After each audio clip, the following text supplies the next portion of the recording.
Bienvenidos, jóvenes y señoritas, atentos a la lista. Edwin Acosta, Presente. Kayla Guston, Presente. Yared Alay. ¿Está presente Alay? Presente, profesor. No, Alay, no Justin Bernal, sino Alay. No está, ¿verdad? Arriaga Anaí. Tampoco. Alan Ávila. Tampoco. Daira Banguera. Presente. Presente. Listo. Ávila sí está, profe. Presente. Ya respondan rápido que se quedan con falta. Ethan Beltrán. Presente. Justin Bernal. Presente. Axel Bobadilla. A ver, Alay ahí está escribiendo en el chat. Ya. El joven Axel Bobadilla. No está, ¿verdad? Emily Kawa.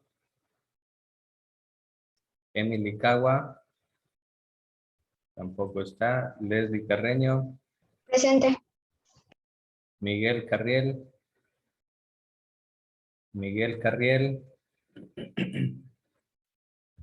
Tampoco. Michael Chiriboga. Presente. Celina Dávila.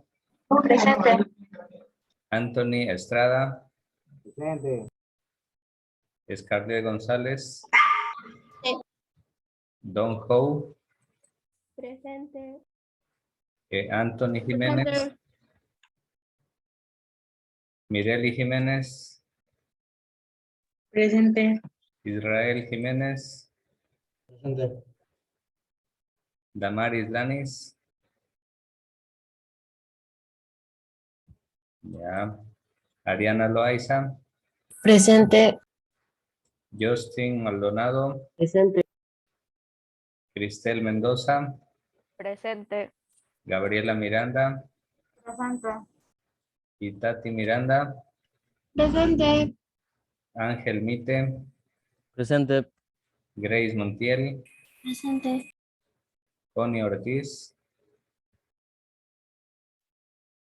Ya listo. Valeria Paredes. Presente. Dailín Parrales. Presente.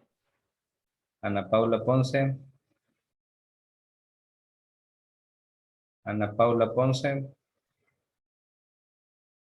Nayeli Rivas. Presente. Ani Robles. Presente. María Fernanda Rodríguez. Presente. Esteban Rodríguez. Presente. Leiner Sánchez. Presente.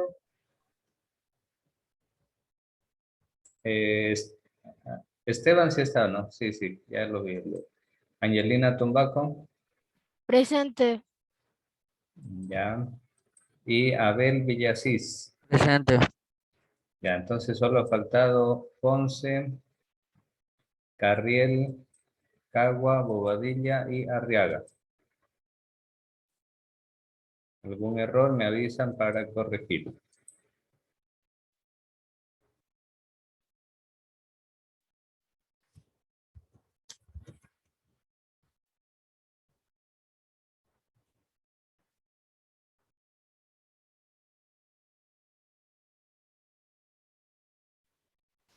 Bien, listo, jóvenes. Vamos a ver un tema más de nuestra materia de formación cristiana.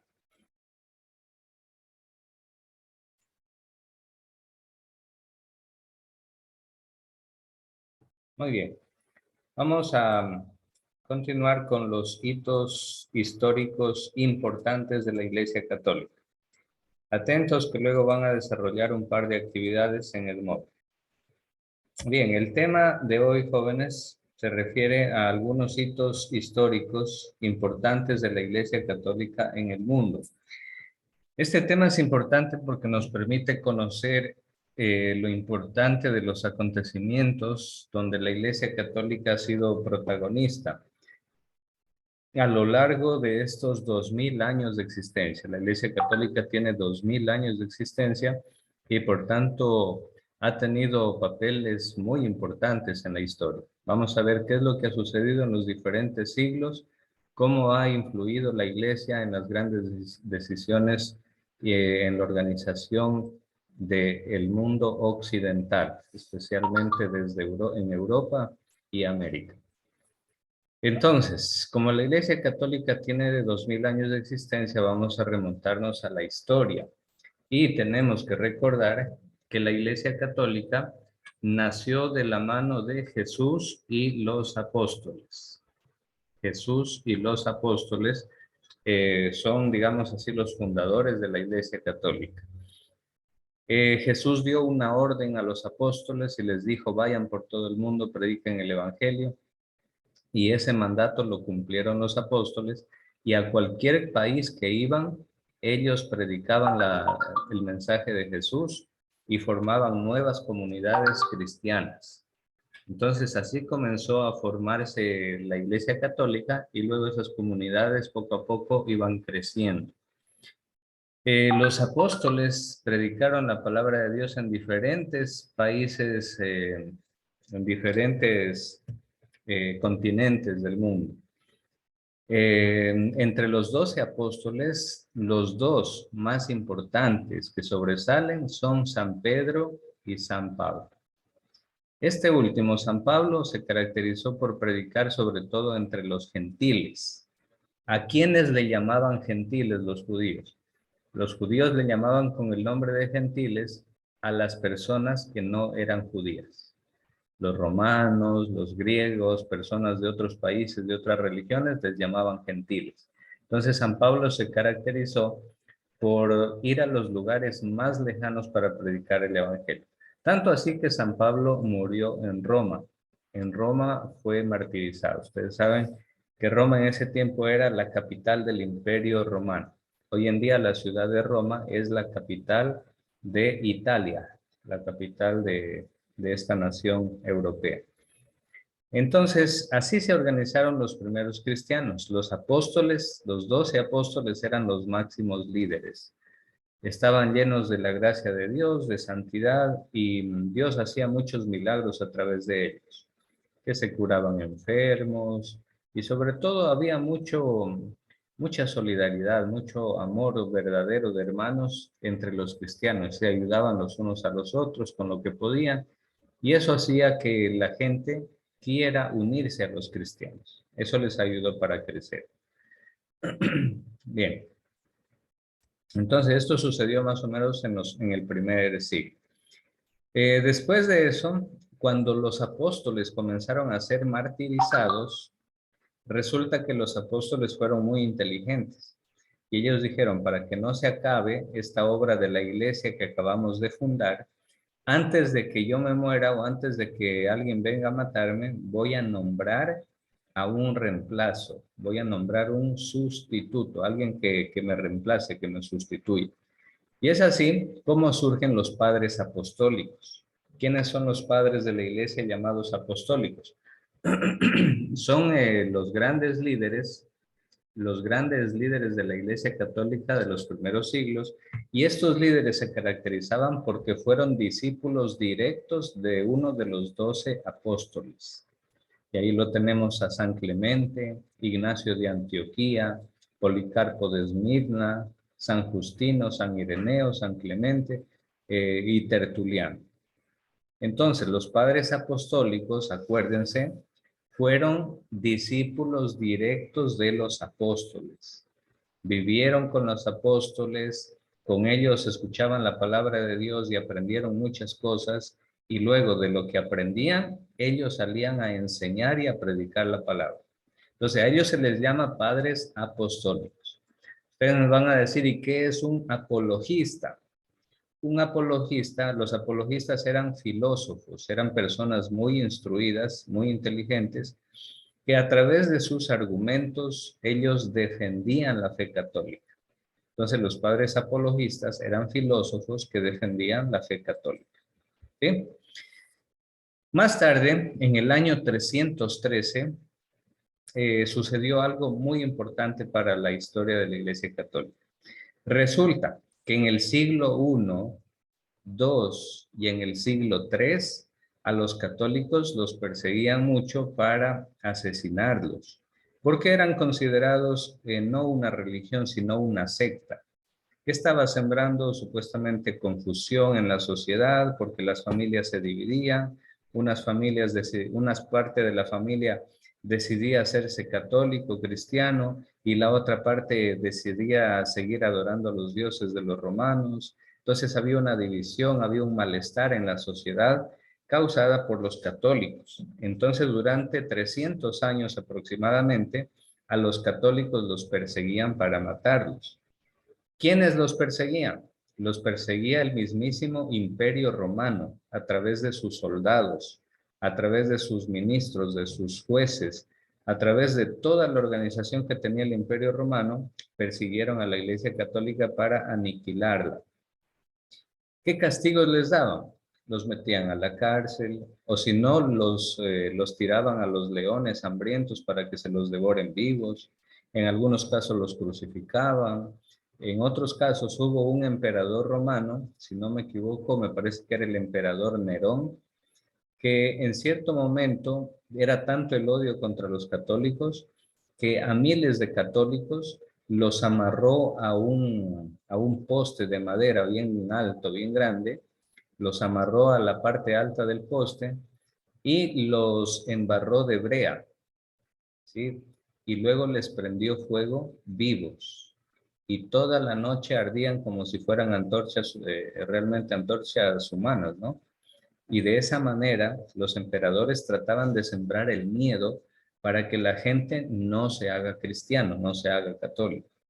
Entonces, bueno, eso duró 300 años, hasta que históricamente sucedió este acontecimiento bien importante.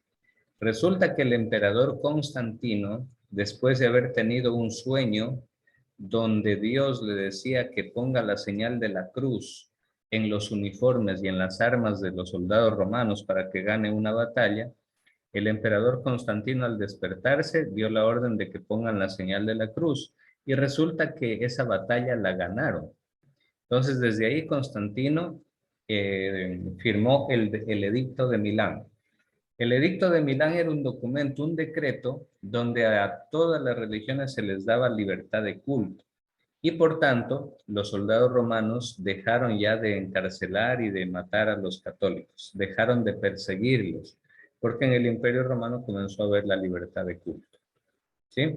Entonces, bien importante el año 313 con el Edicto de Milán, porque recién ahí la Iglesia Católica respira un poquito, descansa de las persecuciones y de ahí en adelante la historia va a cambiar.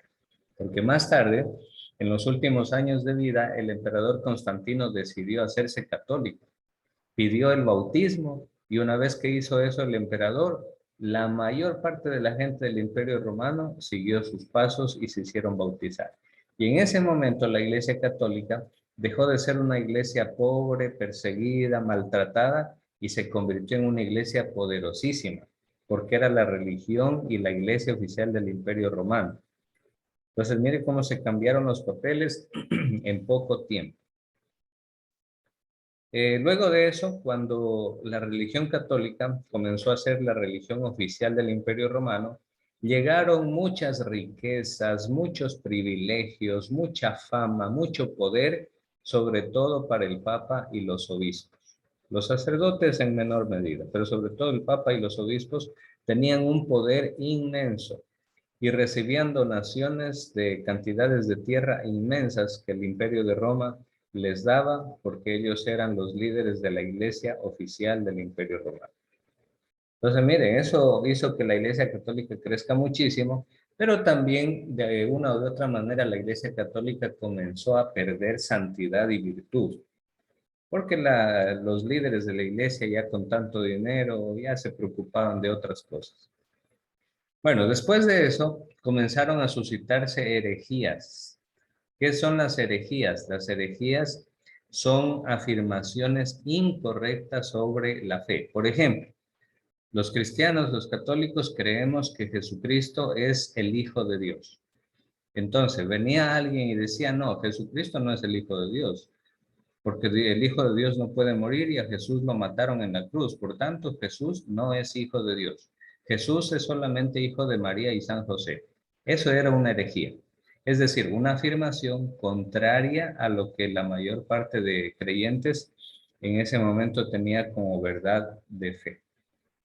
Entonces surgieron muchas herejías, entre ellas el gnosticismo, el nestorianismo, el arrianismo. Hay muchísimas herejías. Y como digo, son verdades erróneas. Por esos siglos también surgió el movimiento monacal, que se lo llama también como monacato. ¿Qué es un monasterio? La palabra monacato viene de la palabra monasterio, pero ¿qué es un monasterio?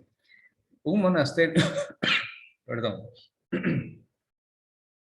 un monasterio es una construcción donde viven monjes, que son sacerdotes y religiosos, que se dedican a estudiar, a la agricultura, a las granjas de animales, a cultivar la tierra, y se dedican muchísimo a estudiar la Biblia y a rezar. Esa es la vida de los monjes. Entonces, estos lugares donde viven estos monjes se llaman monasterios. Y así poco a poco comenzaron a surgir los famosos monasterios porque hubieron personas que comenzaron a sentir la necesidad de vivir más tiempo en meditación, en estudio, en oración y de vivir un poco apartados del resto de la sociedad para tratar de evitar el pecado, evitar las tentaciones. Entonces ahí surge el monacato. Los principales monjes fueron San Antonio Abad, por ejemplo, precursor de la vida monástica, ermitaña. Se dedicó a la oración y a la penitencia. Luego está San Pacomio. Él era otro monje que atrajo mucha gente a vivir en el ascetismo, haciendo oración, meditación, ayuno, penitencia. Él vivió en el desierto de Egipto, San Pacomio. Estos monjes buscaban lugares bien apartados y ahí construían sus monasterios o sus comunidades. San Jerónimo también vivió en el desierto y él tradujo la versión griega de la Biblia al latín. Esa es la gran obra y el gran mérito de San Jerónimo. Entonces, bueno, estos son los monasterios, el monacato. Y otro personaje importante que surgió en aquel entonces fue San Agustín de Hipona. ¿Por qué es importante este hombre? Porque este hombre era muy preparado. Él era un filósofo muy importante que andaba buscando el sentido de la vida. Y como en ningún lado encontraba el sentido de la vida, solamente lo encontró cuando se hizo cristiano y se hizo bautizar por el obispo de Milán que se llamaba San Ambrosio. La mamá de San Agustín ya era cristiana, era católica, pero Agustín todavía en su juventud, él no era cristiano, él era un filósofo nada más. Pero después, gracias a las oraciones de su madre Santa Mónica y gracias a escuchar los sermones, las predicaciones de San Ambrosio, el obispo de Milán, Agustín poco a poco fue tomando la decisión de hacerse cristiano. Finalmente se hizo cristiano, fundó la Orden de San Agustín y hoy en día es santo y doctor de la Iglesia. Entonces, fíjense, jóvenes, estos son los acontecimientos más importantes de la Iglesia Católica en los 5 primeros siglos de existencia. Como ustedes ven, la Iglesia Católica tiene mucho que contar y mucho que decir porque tiene una historia muy grande, muy antigua. ¿Alguna pregunta, jóvenes? Preguntas, curiosidades, dudas que ustedes tengan sobre el tema.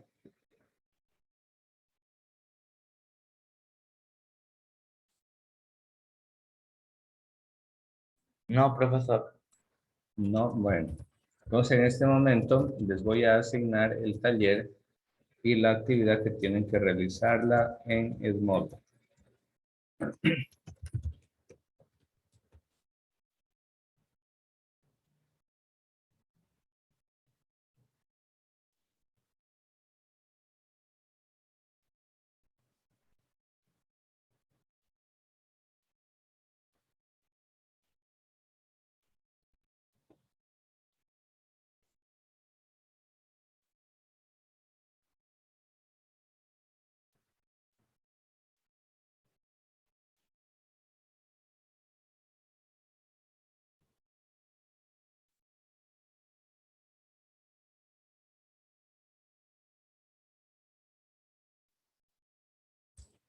Ya, jóvenes, refresquen el modo y ahí les va a aparecer la primera actividad.